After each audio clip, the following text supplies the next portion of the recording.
When on the Android side of your flat panel, you can access all of the apps that are built inside of your flat panel.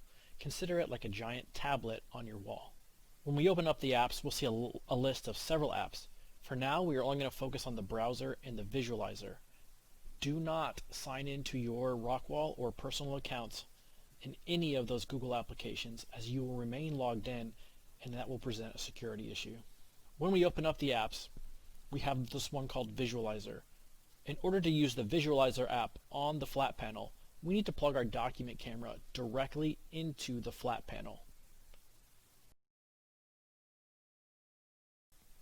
When we tap Visualizer, that turns on your document camera and loads the video stream.